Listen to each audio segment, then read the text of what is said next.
Welcome back to the podcast. Gabe and I, we have a awesome guest with us today.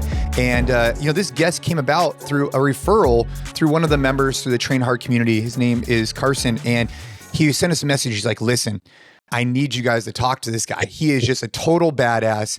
And, Dave Reichert is on the show today. He is a congressman. He is a sheriff. He is ran for governor. He's a husband. He's a father. He's a grandfather. He's had countless roles.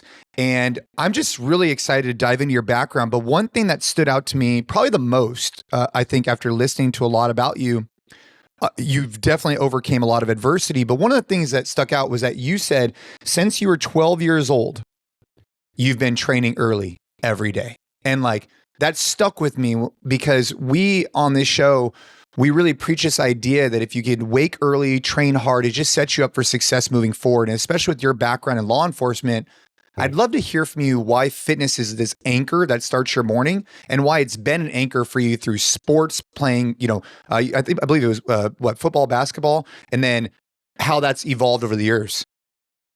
Yeah, I really started my early athletic opportunities when I was 8. I started playing tackle football in Renton, which is just south of Seattle, and so they, for 8-year-olds, back then they could have a pretty intense training regiment that they could do. They're a little bit worried, in today's world about how kids will react to that more intense, like boot camp training.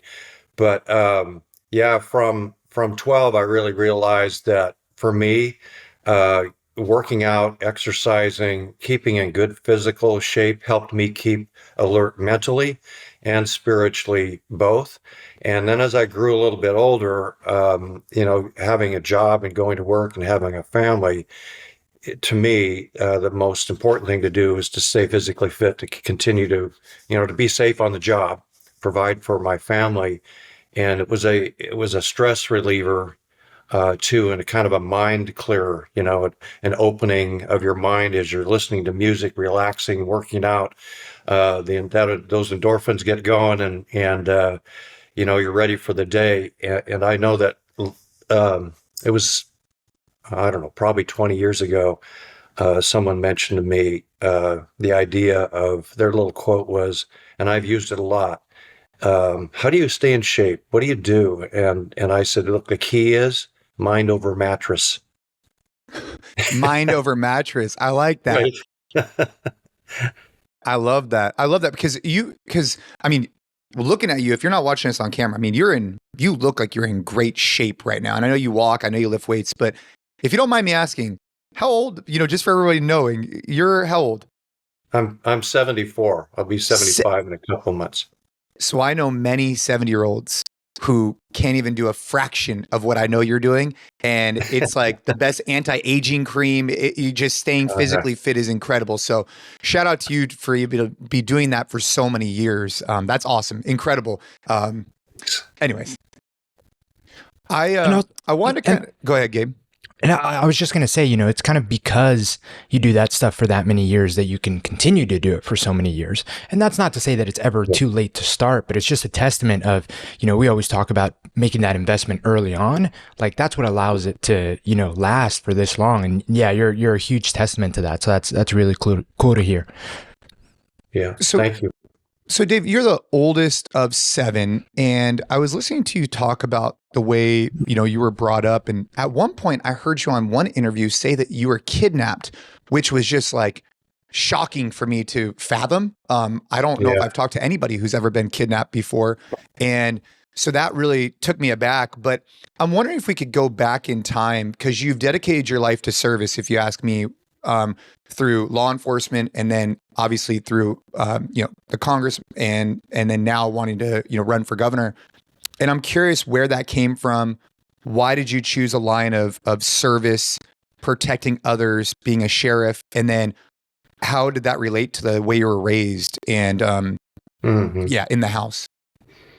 Yeah, I think that that it had a lot to do with the neighborhood I grew up in, and the every family has a little bit of it's what's normal, right? Every family has a little dysfunction. But we had, I'm the oldest of 7. There's a set of twins. There's 11 years between me and my youngest brother. And in the neighborhood I grew up in the Renton Highlands, it was a neighborhood where you had to, back in those days, it was protect yourself and protect your brothers and sisters.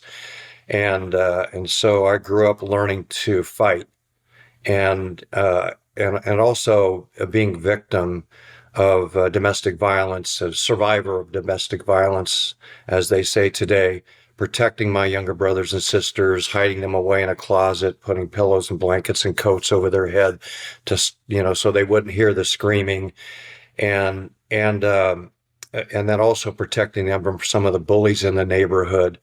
But the kidnapping event was, I think I was probably 10. Me and a couple of buddies had it back then. You used to take the little paper sack lunches, peanut butter and jelly, and go for a hike and make little camps in the woods. Well, 3 guys in their 20s decided to mess with us and grab the 3 of us and tied us to a tree, made us eat our sandwiches after they'd stomped them into the dirt, stuffed them in our face, and if we didn't take a bite, they'd whip us with tree branches on our backs. And I was able to escape, and had 2 of them chasing me through the bushes, but I knew those woods pretty good, but was able to make it home, called the cops, and we were able to free my 2 friends who were still tied to the tree when we came back. And so I think, as you grow up, you don't forget those things, obviously, and you use that sort of to build strength in your mind and your sort of, I have this, always go forward. There's never say never. There's always a way, there's always a solution, and don't give up. Persistent. With David, your story reminds me of, we had a guest on, Tony Blauer. I don't know if you're familiar with him. He does a lot of like self-defense stuff, and he had a home invasion experience that shaped a lot of kind of what he did. And I think that one of the things in going through your career, both in law enforcement and politics, is, law enforcement obviously has been a thing that you have constantly, supported and very much understand the importance of it. And I think that it's really tough for people, and obviously none of us here wish that these experiences happen to more people, but I think it's almost impossible to understand. Like, I think that there's a lot of, that'll never happen to me, that'll never happen to my family, and it's easy then to disregard the importance of public safety, the importance of law enforcement, the importance of actually like funding those institutions to actually keep us safe, because you always think it's never going to happen to you.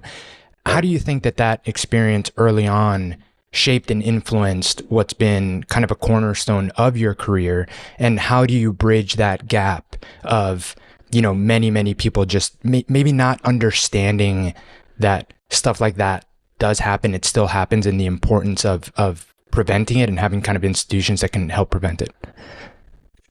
Yeah, that's a tough question in today's world. Most people are not, not most people. There's a large part of our society today that looks down upon law enforcement and believes that that most of the people working in law enforcement are bullies, overuse their authority, and are biased towards certain communities.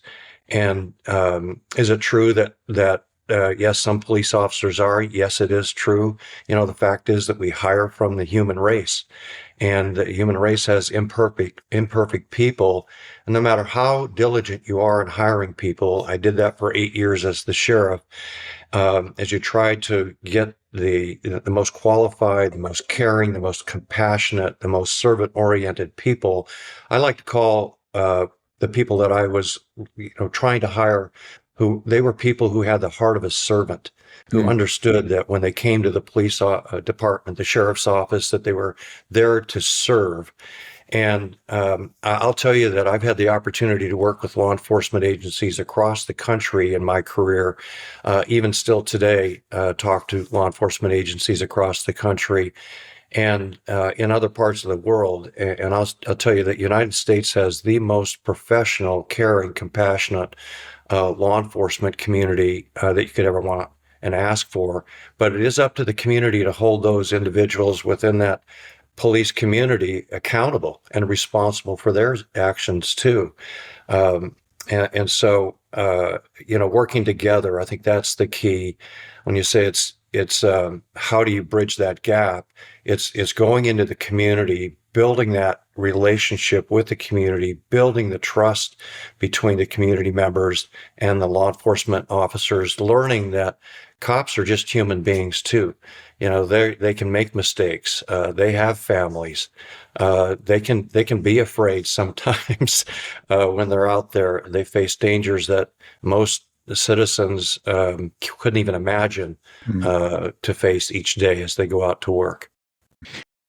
I wanted to go back just for a minute, and then I do have a question on this particular subject. But before we move on from the way you were raised and the domestic violence and whatnot, for those people listening who maybe have had some adversity in their life, right? Maybe they came from a background that was very difficult, maybe similar to yours, maybe something different. How do you feel like you were able to detach from that and use it as like something to catapult into a career versus, I guess, kind of keep the chain of events going, right? Like what was that mindset shift like? How do you not allow this kind of past to dictate the future and instead kind of evolve you? Yeah. Well, first when I was younger, it was all about just surviving.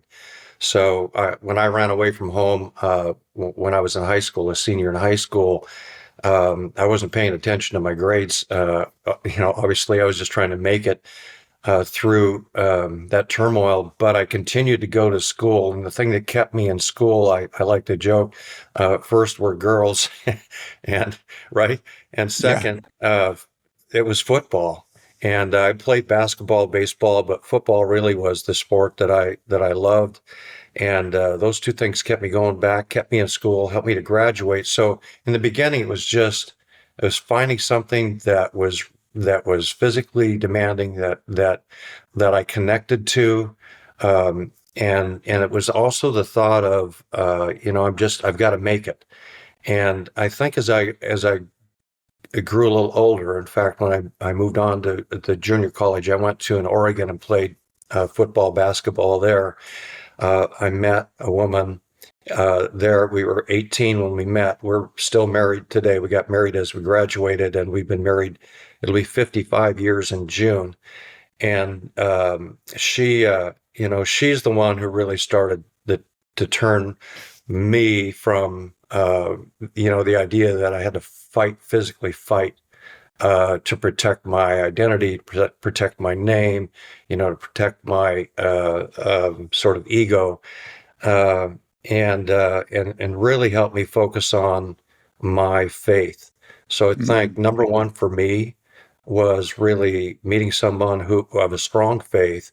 Even though I was brought up in the church, it was contradictory because of the way that we were living at home and going to church. The two didn't match up for me, so it was confusing for a while as I look back. But eventually, it was really making it through things like you probably read 1973. Went to domestic violence call, and I went in. The husband was trying to kill his wife, and with a butcher knife, and he had her by the throat, and the butcher knife was to her throat. I was able to get into the house, run up behind him, grab her, throw her out the window, and then got into a wrestling match with him. Fell over a coffee table. He jumped on me, slit my throat 3 times. Cut my shoulder a couple of times, and then came down with the knife to bury it right here in my Adam's apple. I have a little U-shaped scar here on my Adam's apple where I was holding the knife and the blade was just touching my Adam's apple. So I, from those, everything that you experience in life, I believe, creates a character and helps build faith. And surviving that sort of a near-death experience and a kidnapping and other things that happened before that, you begin to believe that, you know what, you're a child of God, and you are you have a purpose in life. And I think that really, my faith is what kept me going along with my family. Okay, so you've received 2 Medal of Valors. Is that correct? Mm-hmm. So one of them was for the incident you just referred to. What was Right. the other one for? The other one was a young man who had ended up taking too much. He was high on dope. I don't know what kind of drug it was, but he was high. Had a rifle in the house. Started shooting at the neighbors' homes. I showed up and we were searching for him. I happened to find him laying prone in a backyard, ready to fire on some Seattle police officers and their canine units. And I just happened to be about 60 yards from him. And I couldn't yell at him, you know, put your hands up, drop the gun, because there was a family that was peering out their sliding glass door. A mom and 2 little kids had the curtain open. And if he had turned to shoot at me, I knew that he might hit one of them. So I just holstered my gun and sprinted across the yard, open yard, and jumped on him. He rolled over and tried to point the gun at me. As I got there, he heard me, and we just ended up in a wrestling match over the gun. And I was able to rip it out of his hands and get him handcuffed. Dude. Dave, if you don't mind walking us through, maybe both, but I'm really curious about that first scenario a little bit, because I can't think of a more powerful example of, like you were saying before, the type of danger and threat that law enforcement go through every day. Can you talk us a little bit more about like how you ended up, like, were you alone in that call? Was it like just a typical night aside from the call? You went in, like, do you go into those scenarios like thinking about worst case scenario and what can happen? Do you go in there and just think that, you know, this could just be like an easy resolution, and then you're kind of surprised? Like, what goes into the before, and then do you even remember any of like what was going through your mind when you go in there and you actually see the type of situation you're in? Or is all that just reaction, muscle memory, instinct, and it's all kind of a blur? I'm really curious. Dive into that a little more. Yeah, it's really you know, a lot about training, and again, back to the, you know, the whole physical fitness piece. You know, back I was 22, 23 years old at the time. I was in pretty good shape, and even though I was in good shape, this guy was about 40, but he was high on speed and alcohol, and you know, those people are a little bit harder to deal with. But no, I was there first, and he's screaming and yelling at me through the living room window. Went back and called for backup, and a couple of other cops showed up, and as they were keeping him busy in the front window, I slid off to the side and climbed in a bedroom window. So we had a plan as to how we were going to you know, attack this. And today they probably wouldn't allow that to happen, but we tried to negotiate with the guy. He wouldn't negotiate. We were afraid at any moment we'd be standing there and he'd slit her throat. And that was my biggest fear. As I crawled in the window, I moved down the hallway and looked around the corner, and he was still, you know, doing this with her. And so I was waiting for him to put the knife down and then make my move. But I waited, it seemed like for an eternity. And I thought to myself, I can't wait any longer, because if I'm standing there, she gets her throat slit, I'm not going to be able to live with myself and have her hurt or die. So you make a choice, you know. It's almost about, well, honestly, I wasn't afraid. I said a short little prayer as I ran across the living room, and he saw my reflection in the mirror and released his grip a little. And that's when I was able to grab him and haul her back, and then turned around. We fought down the hallway and then fell over the coffee table. But, you know, I remember not being afraid. And it was just a job. it was my job to save her life, and I'd deal with whatever happened after that. My partners, as soon as I went in and grabbed her, they were immediately, trying to break the door down, and they finally got in the back door, which was not barricaded as heavily as the front door. We didn't know the front door was barricaded, and so it's.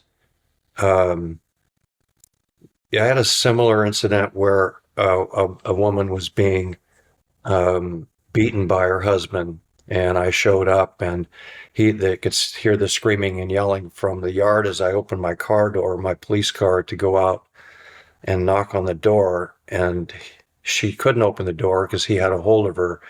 And so I went to the front room window and said, "Hey, come on, calm down, open the door, let's talk about this." He opened the door, still had her by the hair, spit a huge spitball right between my eyes. And he closed the door laughing. So back then we didn't have portable radios or cameras or any of that sort of stuff. So I had to go back to my police car and say, "Hey, I need some help here. I need some backup." And as I was doing that, she opened the front door and said, "Help, help, my husband's going to kill himself. He's locked himself in the garage with a butcher knife." So I enter the house, and she's hysterical. I kicked the door in from the kitchen to the garage, and he's sitting on some boxes with the butcher knife. He slit his wrist, and he's got the knife partially into his stomach. So I just ran over and pulled him apart like this. And then the fight's on, he's trying to stab me.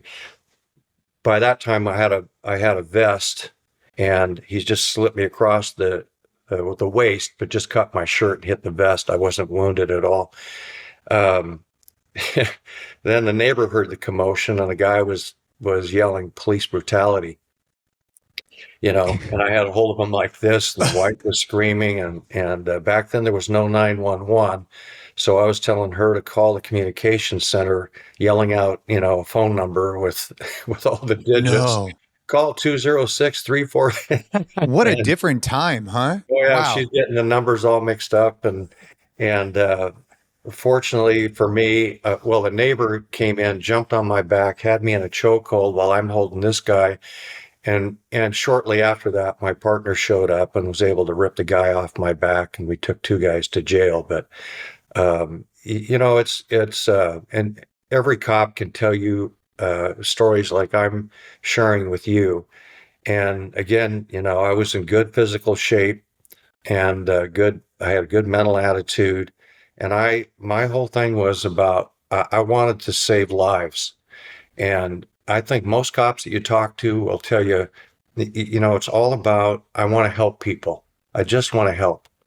And I want to, even, people that I've arrested, I've gotten cards and letters from as they go to jail and prison. One guy I met not too long ago, I picked up as a hitchhiker, and he remembered me. I was in my police car, and I shared the word of God with him, and that was 40 years ago, and the guy still remembered me, and he broke down in tears and hugged me, for Wow. taking the time. So those are things that people just don't know cops do. There's that won't make any headlines. Go ahead. no. Yeah. Dave, we do a lot of work with law enforcement locally. We support a lot. I work with the local academy. We work with local law enforcement a lot.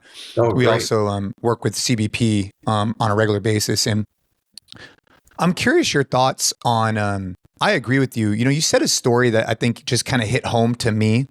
That one time, I don't know if it was when you were going for governor, or this is probably a while ago, actually. Before that, I think you were sheriff at the time.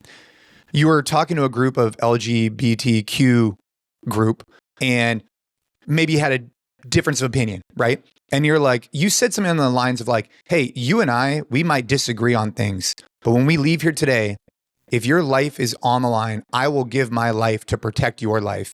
And I guess you shared the story that everybody just got quiet. Like, you could disagree on things, but you took an oath, and that's the type of guy everything I've seen, everything I'm hearing, that's just who you are. And I think a lot of law enforcement embody this. And it's unfortunate that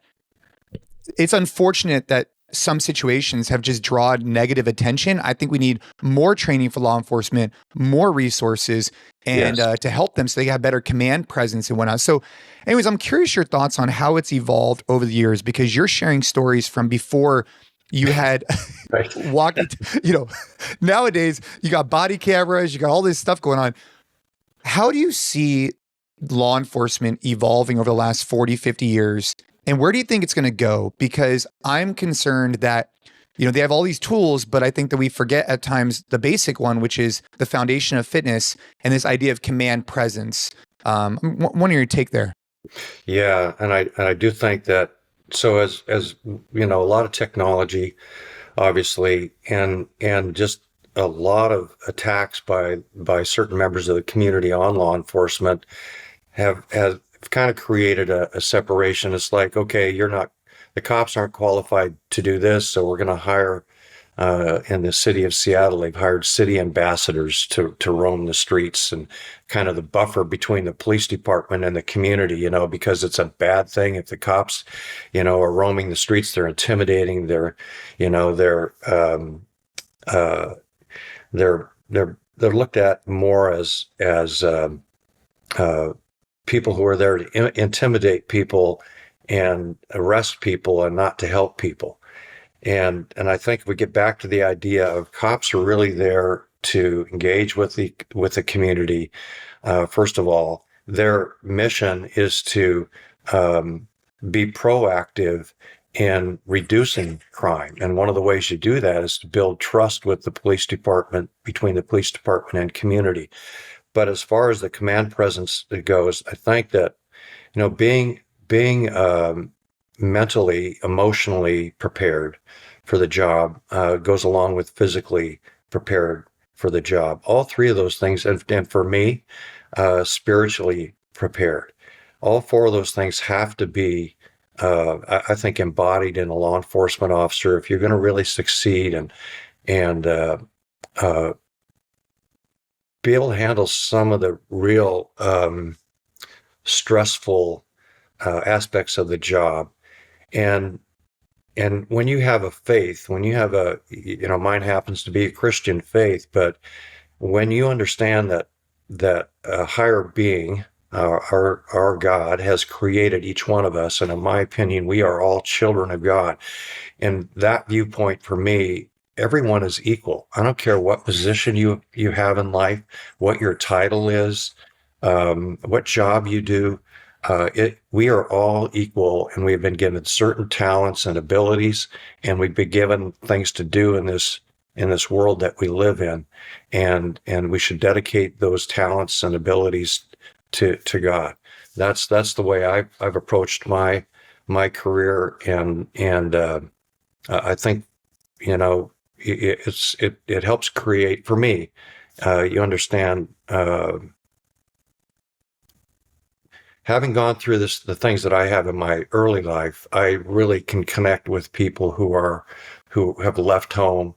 For example, in the Green River case, the young girls who ran away from home, over 90% of those were runaways. They left home. They were victimized at home, so they left. They went out onto the street and they ran into pimps and drug dealers, etc. They were victimized again. And then back in those days, they were victimized by the criminal justice system when they should have been offered help, counseling, and guidance. And so I could really understand where they were coming from, having run away from domestic violence or abuse or whatever. I didn't end up in the world they ended up in, but I certainly understood how they got there, and tried to work to get some of the kids off the street even though we were collecting bodies. But as you look to the future of law enforcement, the thing we can't forget is that you have to have that connection. The city leaders or county leaders or state leaders have to understand they have to build a system that really allows cops in the community to work together and address the criminal element as a team, as partners. Go ahead, Gabe. Yeah.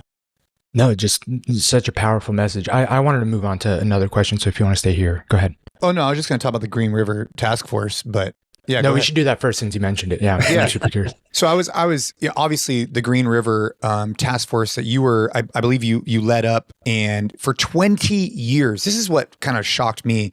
For 20 years, you had this Green River Task Force, again, tracking down the Green River killer, who, you obviously, know a lot more about this than me, but killed many, many women. And you actually interviewed, I found this to be fascinating. You actually connected with Ted Bundy to understand the psychological profile of this person to help track them down. I'm wondering, how do you stay on mission to get this person? How do you stay on task when all signs are pointing to like year after year after year, lack of success, and then you're still on mission, dead leads, but you're still on mission, right? How do you, because if you look at your career, it seems like you're just, you're dedicated, you're committed to serving, and you're relentless. But this is an example. It took 20 years to track this guy down. How do you stay committed that long to a single case? Well, I went to homicide and robbery in 79, and the case started in the middle of 1982. And so I was 31 years old when I started that case, and for 9 straight years, the county funded a task force in a variety of different forms to investigate this case. And in the beginning, back to the old days again, we had no computer. We were doing things on a Rolodex, keeping track of a lot. I tell kids this, it's in junior high and high school, no one knows what a Rolodex is. So I have to explain it to them. But I remember a psychologist came in at one point. We were collecting so many bodies. In some cases, it was 4 or 5 a week. And I've collected scores and scores of sadly, of little girls and young women bodies over that 9-year period. Man. And it's like a battlefield image, different states of decomposition. And the psychologist, they finally called in, they felt like, okay, this is a lot of stress day after day. They're going through this investigation, and it's difficult to move forward, and we're not seeing a lot of progress, but we get excited about certain items of evidence and certain clues and certain leads, and then they fall apart. So you're on a high and a low and a high and a low over those 9 years. And finally they called in somebody to come in and say, okay, how are you guys doing? One of the things they did is, how many of you in here, there were about 70 detectives in this meeting. Most cops kind of go like this, they fold their arms and they go, okay, buddy, what are you going to tell us? I'm not hurting, I don't care. It's like, you're in the military and you're going to just go, okay, I'm tough. And what do I need to hear from you? And why do I need to hear from you? And one of the things he did is passed out this form, indicate on this checklist where how do you believe we can solve this case? And it went from 100% to 0. And we all marked those sheets, handed them in. He came back with the results. There were a lot of people in the 90s, and then it just went down from there. And we got these back. So there was one person that said, I believe 100% that we're going to solve this case. And that was me. I know it was me because I'm the one that checked the 100%. And I'm thinking to myself, well, why are the others even here? Because you don't go into a football game thinking, there's an 80% chance I'm gonna win, right? So, I always went in thinking I'm gonna, kick their butts and we're gonna win no matter if we're the underdog. So, I knew we were going to solve the case. I always believed we were going to solve the case. I think it goes back to faith, that strength of what I learned in my early childhood is don't give up, fight until the end. There's always an answer. There's always solution. You can always do better. And at the end of 9 years, however, they ended the investigation.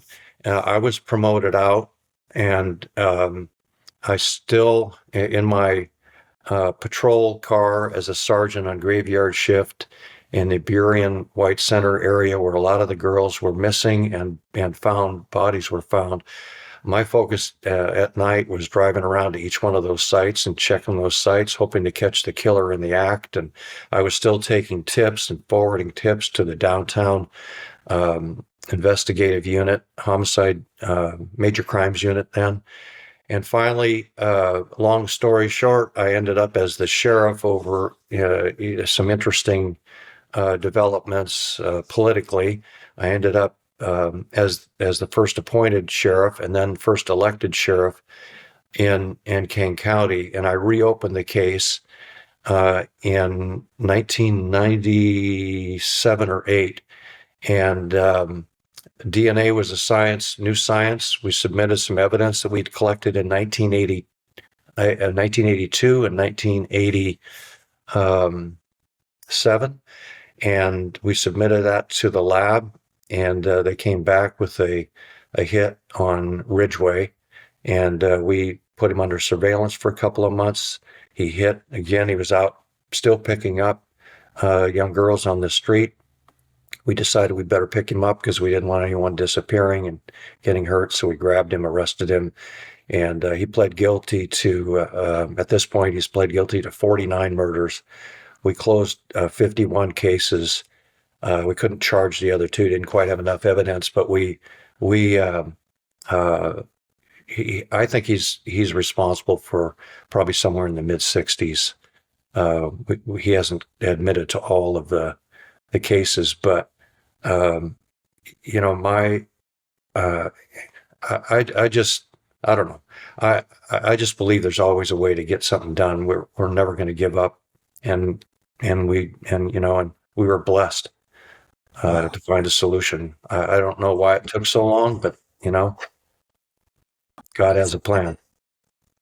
Gabe, what does something like that do to just your worldview of like the capability for lack of another word, evil out there? And like reading on this a little bit, you're saying possibly in the mid 60s, and I think the scariest part of all this is, that apparently, this Ridgway guy had a super clean cut public persona, like aside from this thing that he was doing, like it wasn't someone that, potentially could be someone's neighbor and you would suspect anything. And I know that's actually been the case for several serial killers. What is like, not just, watching a documentary about this, like literally living the investigation and being that deep in it, like how does that change your mindset on just like what people are capable of?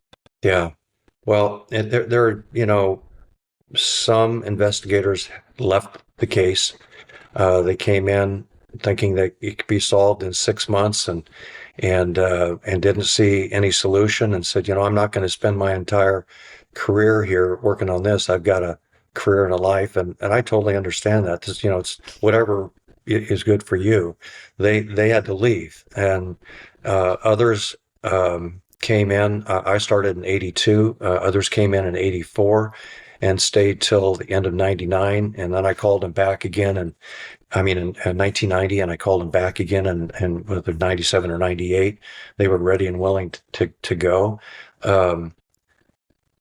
Again, I always believe there's, that the majority of humanity has good in them, and there are evil people. And I think that's one of the things that's hard for me to understand, is that as a cop, I try to explain to people that, there are people that need to be in jail, that need to be in prison because they're evil.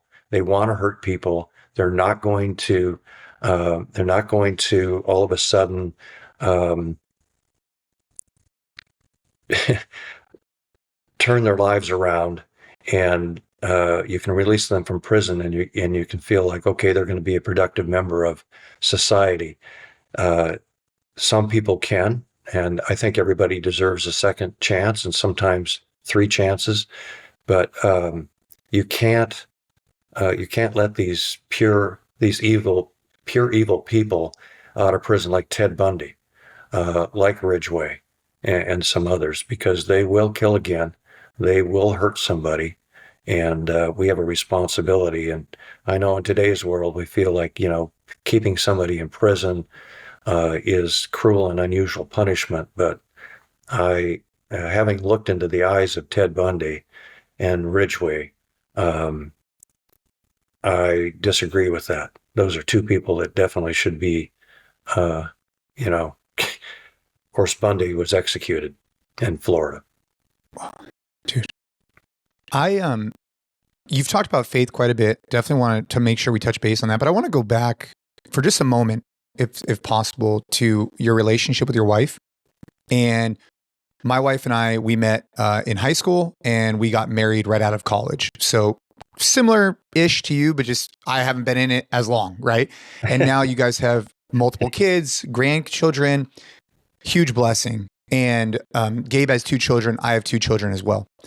And I'm curious, you brought up the fact that your wife really made a dramatic impact on you, and the way you were raised kind of taught you to fight.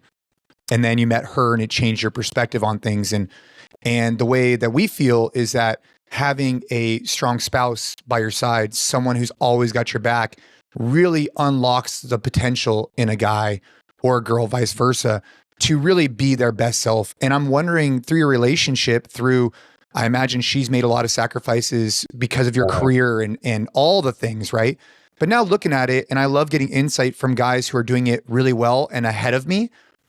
I guess, what advice would you have for someone who's looking at their relationship with their wife, and what kind of cornerstones do you guys have? I imagine faith is one of them, but anything else that comes to mind that you guys are doing that maybe we could learn from as kind of having the same goals?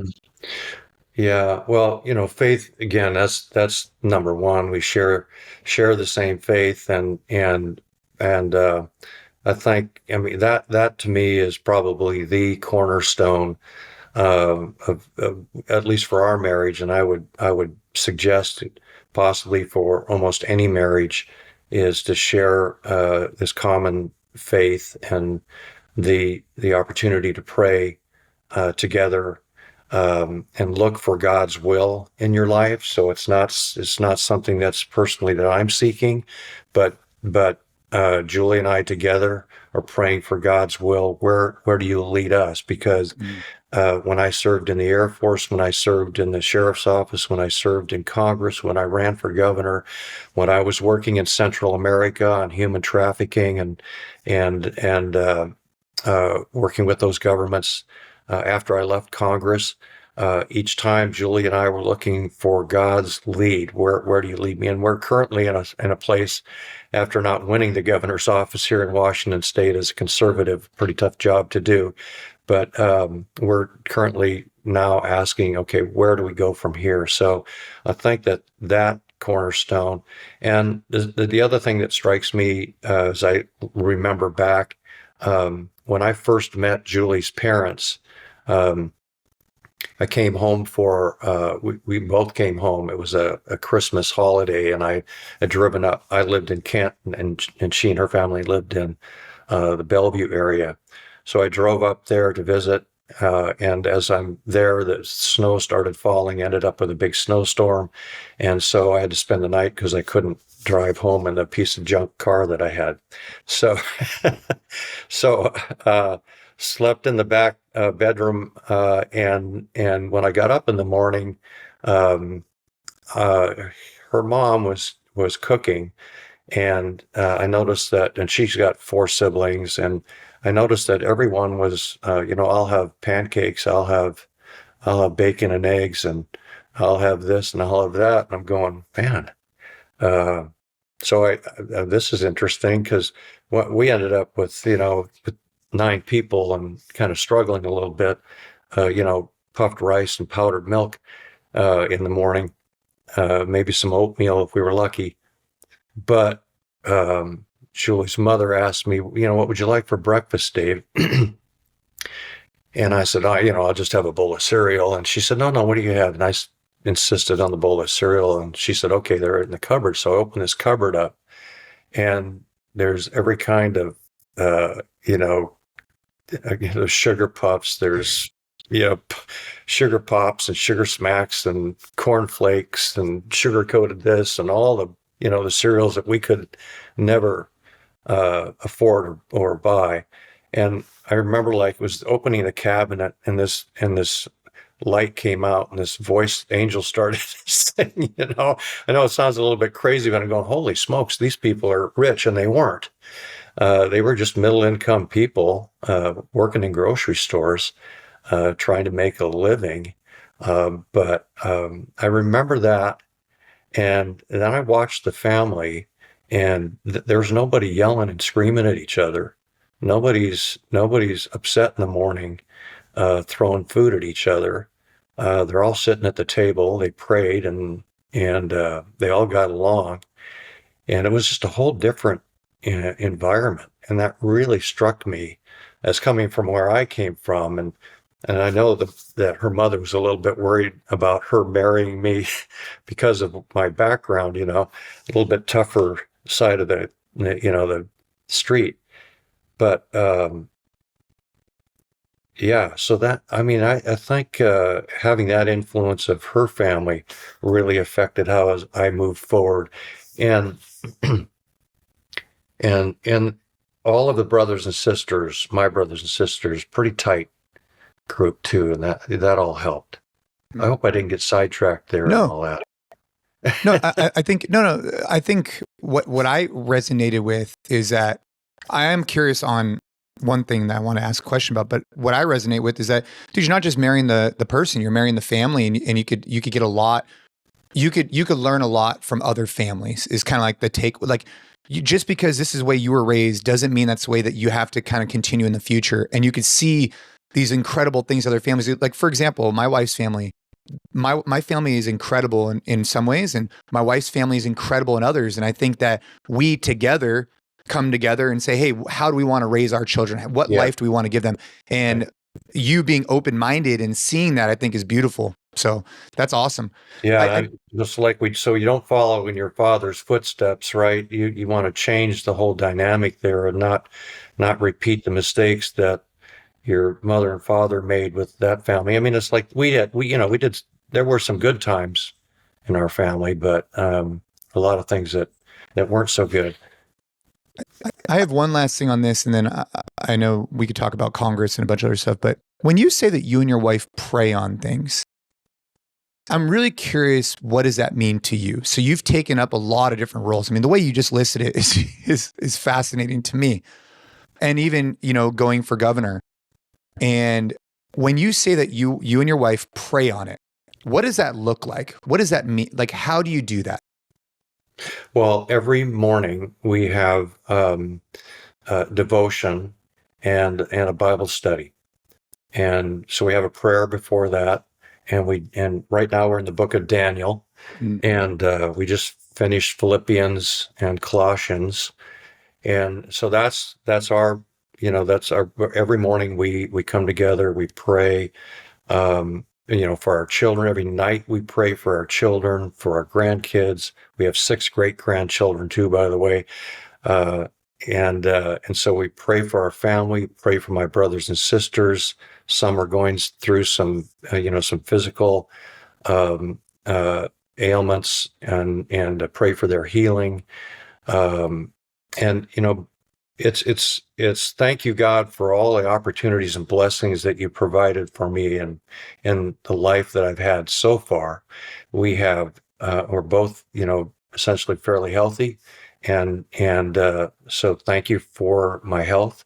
Thank you for my faith, because that's a gift that's given to us if we choose to wrap your arms around it, and then at the same time, even though we've had opportunities to serve, because she has served in every one of those, as I listed off, as we look to the rest of our life, what else can we do?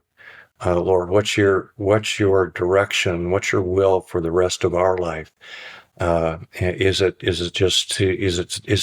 to be focused on our family,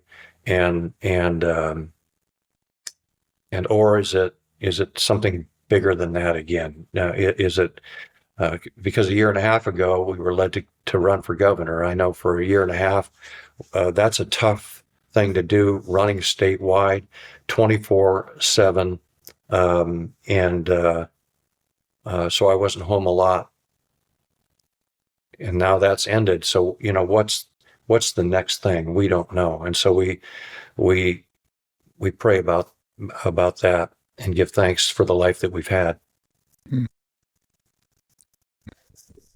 Dave, you brought up the gubernatorial campaign, and that specifically, prompted a question. One of the things that me and Jason have been talking a lot about, well, recently a decent amount on the podcast, is kind of like this state of masculinity. And I personally see some, parallels between society and their underappreciation and misunderstanding of law enforcement, and also a little bit of that just towards men in general. And I'm curious your take specifically because when you were running for governor, a big part of your campaign platform was law enforcement, crime rates, and also dealing with the homeless population. And, it's just fact that the homeless are disproportionately men, and people that fall into a life of crime are disproportionately men. And I'm curious your take on, not the solution to that problem now, but, what has gotten us to this point where I think that there is a lot of just trends that have moved in the wrong direction for men specifically? And is the pendulum swinging in the other direction now? Do you see kind of like some hopeful signs of improvement there? Or do you even just think that like this really isn't an issue at all for men? I'm curious your take. No, I think it's an issue, an issue for men. I think almost everyone can identify with the problem that you've laid out, and they see that, and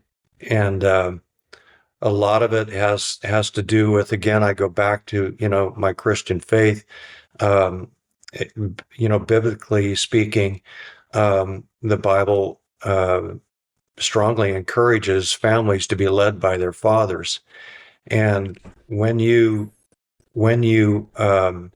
lose a father in a family, it can be devastating for the children. And when you only have one role model to follow, and it's in the role model is female and the father is absent, they miss that secondary form of leadership, that secondary person who you can cling to and go to, and especially little boys having that model to know what it means to be a father of a child. I think that's one of the problems in some of our communities across the country, is that it's been sort of accepted that it's okay to go out and to create children without responsibility. And I think we have an organization here in Seattle called DADS, and they're focused on working with inner city kids and showing them and that they, when they father a child, they have a responsibility to that child. And I think really that's where it begins.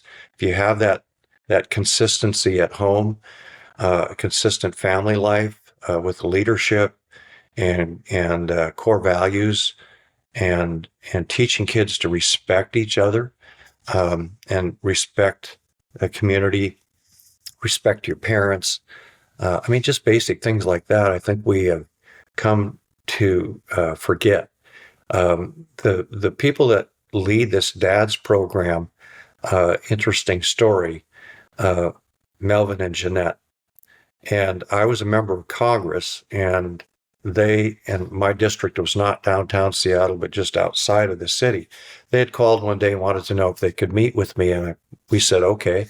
So when I came back from DC, we met with Marvin and Jeanette, and they came over and they sat down at the table and they said, this is kind of hard for us, and we have a story to tell you.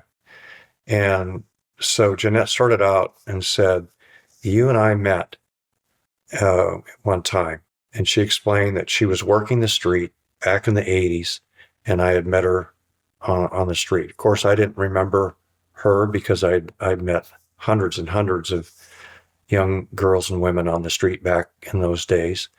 And she told her story. And then Marvin looked at me and said, I'm ashamed to admit it, but I was one of the men out there putting Jeanette and others on the street. So he was a pimp.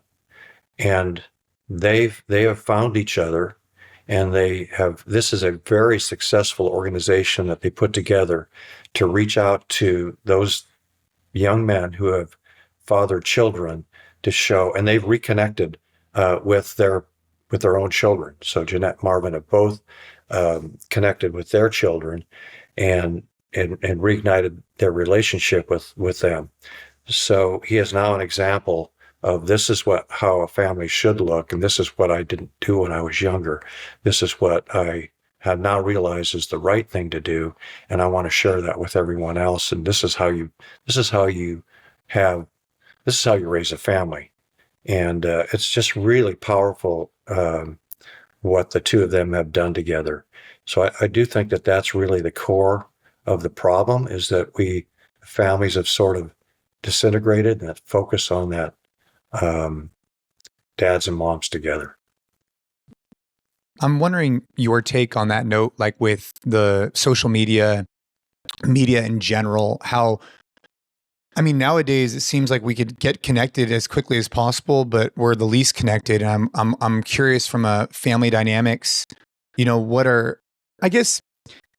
at it because you have so many different lenses that you look through, right? From Congress, from sheriff. As a dad, what advice do you have for families? Because, one of the other things I heard you say that I really resonated with me is that when you were as a sheriff, you'd go to a house that was in terrible neighborhoods and they'd have X problem. Then you'd go to the richest neighborhoods in the world and they'd have the same problem, whether it's alcohol, drugs, the same problem. Doesn't matter, rich, poor, indifferent. And I'm wondering with social media, with the challenges of the world where they're at today, people divided, et cetera. What advice would you give for a dad out there who's just trying to raise the best humans we can? What have you seen be successful across all your years if you had to summarize it? I know that's general, but I'd love to hear your thoughts. Yeah, the biggest deal is you got to be the example. You got to set the example. But I know for me, communication is, so you kind of hit on the social media piece, and that can be good when dad or mom are away. You can have that quick connection. You can do FaceTime and all those things. But I know for us, as we were raising our kids, it was when they were disciplined, when they were younger, you would always, after the discipline, you would always have this talk and say, okay, do you understand why? Do you understand what happened and why you were disciplined? And then there's a hug and I love you. And, life goes on, but we're still here for you. And God does the same thing to all of us. There's times when we're disciplined and times when he says, you know what, I love you still, but I got to do this. And fathers and mothers need to do that for their children. And it builds a certain respect and trust. And my kids always knew, and they did. Anything that you wanted to talk about, you could come to us. And if you don't want to talk to your dad about it, you can talk to your mom about it. And I think that we've gotten away from that. And so even today, our kids will go on a trip and they'll text us or they'll call us and they'll say, hey, we're leaving now. I just want to let you know we're going to be driving. And when they arrive, they get there and they say, okay, we've arrived safe. Well, they don't need to do that anymore. They're adults. They've had their adult kids. But when they were in high school, that was the rule. We know when you're leaving, and when you get there, you call us and tell us that you're there. And I always found it interesting that when my kids were in high school, kids would get invited to parties and events, and being the cop that I was, I would always ask a lot of questions about who was going to be there and where they were going. And so the parents of the other kids who got asked whether or not they were going to go would call me and say, hey, is this good to go to? And we would say, yeah, we've checked it out. it eventually got to the point where the parents would just ask their children, is Angela allowed to go? If she can go, or Tabitha or Daniel can go, then you can go, because we know that Dave has checked it out, right? Hey, is it okay if I get off camera here and plug my computer in? Yeah, yeah, of course. Oh, good. Yeah, I know you're going to edit this, right? no. Well, yeah, we'll make it work. I love it though. I think what you're sharing is very powerful, and the way you described it in particular. So thank you. Yeah, I don't know. I'm just an old guy that, has lived a life, and that's, everybody's got their ideas on how things should be, but such a tough balance though, right? I sent Jason a clip the other day that we were going to talk on the podcast, but I'm curious your take. And it was Jonathan Haidt, who I enjoy a lot of his work, and he was explaining how, it used to really benefit both the kids and the parents to have this flexibility of kids just being able to like go around the neighborhood, and like other adults would take care. Like there was just this understanding that like it's okay for him to go to the neighbor's house and watch a little TV there, like grab a snack, even if that neighbor particularly maybe didn't have kids. And that now I think is something that obviously would raise all sorts of red flags. And I think I was talking about this with my wife. The balance there is like, is it that there's more danger now to where us as parents, because I know like I wouldn't particularly be okay with that. Is it just that we have access to more information about the stuff that's going on, and it makes it seem like there is just more danger out there? Because I completely understand that there's a benefit to having a kid that can go and like experience all these different adults and learn how to communicate in that way, and they get a little bit of wisdom from like all their neighbors. But I also understand that like, you don't have to turn the news on or scroll on social media for a long time to see 2 or 3 stories of why you absolutely wouldn't want to do that. And, why that's putting your kid in a dangerous place. So I'm curious your take on that balance, and maybe have times changed to where that was something that I'm sure you remember was more okay than it is now, or is it just we have access to more information? Yeah. So when I was a kid, you just had the run of the neighborhood. But of course, I mean, there was danger back then, as I, shared this story. So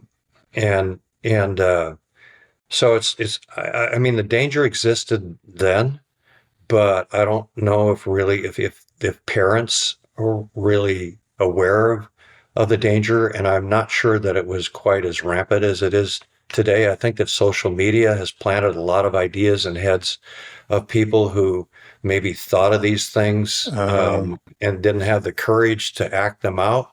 But as they see more and more of this on the internet, they see someone else acting it out. They see it on the internet. They begin to think they sort of begin to rationalize that it would be okay to go out and do this, or I could get away with this. And so I think there's some social media aspect that empowers certain individuals to do things that they normally wouldn't do. But I also think on the other end, social media has influenced us in a way where we're almost on information overload, and where we get hypersensitive to it and hyperprotective, which I totally understand too.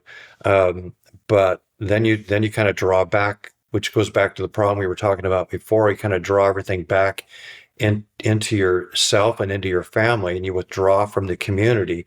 And so now you sort of isolate yourself, you isolate yourself from real human to human contact, except for the use of your phone, texting, and now you're back on this thing again, where you don't really get that human interaction that's, I think, so needed, and the ability to communicate, the use of words, to see facial emotions and body language, and learn all of those things which really, will help you in your future, not only getting along with, a future spouse, but just in your job, knowing how you should react to certain feelings and emotions that people express. I was talking to a friend of mine the other day. So we host a men's club every week, and I try and do a lot in person because I agree with you 100%. You can get glued to your phone and the internet and it tells you one thing, but then this interpersonal stuff is so important. But I was talking to a friend of mine, and we were talking about AI. And he said that the youth of the future won't just be able to use AI. They'll be able to use AI, but they'll also be able to communicate, shake your hand, look you in the eye. Those are going to be skills that I think there's going to be a generation that's going to miss out on it. I think they're going to realize that it's very important to foster connection in person. And I think you're going to see a resurgence of that in the future. So I agree with you, because it can't just all happen. Like, we got to have connection. And I think the phones have just destroyed a lot of that. I think you just need to be aware of it, especially as a parent. So I appreciate your insight on that. Dave, I want to be sensitive of your time. I want to congratulate you for everything you've accomplished. I want to thank you for the time that you've spent with us and sharing your insight here. It really means a lot to me. Guys like you are leading from the front and showing me an example of someone who's committed to service. And the way you talked about faith, I thought was really, I don't want to say refreshing, because we hear that a lot on the show, but just a different take. One of the things that Gabe and I have said is that we both have been committed. It's been easier. The easiest thing we've been able to commit to in terms of calming our mind has been through prayer. We've both tried meditation. We've both tried different things. And something that's sticking with me is I keep getting pulled to prayer, whereas meditation stuff I just couldn't do. But the prayer has really been pulling at me. And I just want to say thank you for bringing up your faith on the show. Oh, yeah. For people who want to know, I guess, more about what you have going on in the future, maybe you're going to run for, I don't know, president. I don't know what's happening in your future. If people want to keep up on that journey, and I hope one day you become whatever you want to be, whether it's the governor of Washington or this and that, where should people go? Is it a website? What's the best place? No, I don't do Facebook.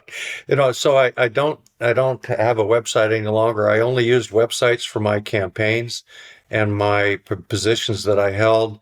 I used Facebook for my campaign and the positions that I've held, so people could contact me. But I don't personally do that, because I get a lot of people who would disagree with my political positions on things, who may want to communicate with me, and I don't really, what I'll do is I'll engage them in the grocery store or whatever. I get a lot of that.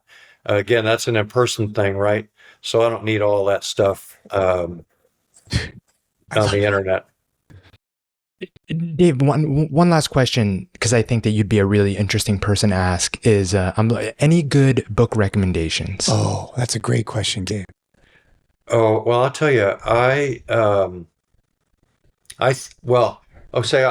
I'm reading this right now. This is can you see that? Yeah, it says Daniel on it. Yeah. Mm-hmm. So, it's by John C. Jeske, Jeske, and it's the book of Daniel, and it's the People's Bible Commentary. And he's written one of these with some other authors on every book of the Bible, and he goes through the chapter and verses in little chunks, and then explains them. And so I mean, that's a series of books. This is part of what my wife and I do each morning is go through that book. But other than that, I'm really anything to do with Teddy Roosevelt and Abraham Lincoln. I just like Teddy Roosevelt because he's kind of a rebel, kind of a character. Yeah. And Abe Lincoln, man, the guy, I mean, most people know his story. He really dealt with a lot of adversity. He went through depression during his presidency, and the loss of loved ones during his presidency. And if you can grab a book on either one of those two, to me, great inspirations and, great people to look to as some of our founding fathers of this great country we live in. Awesome. Thank you, Dave. Perfect. Yep. Well, for everybody listening, we appreciate you guys for checking out the show. Dave, thank you so much for joining us. If you've gotten value from this, which I know you have, because I know I have, share it with a few friends, leave the podcast a rating and review, and as always, keep training hard.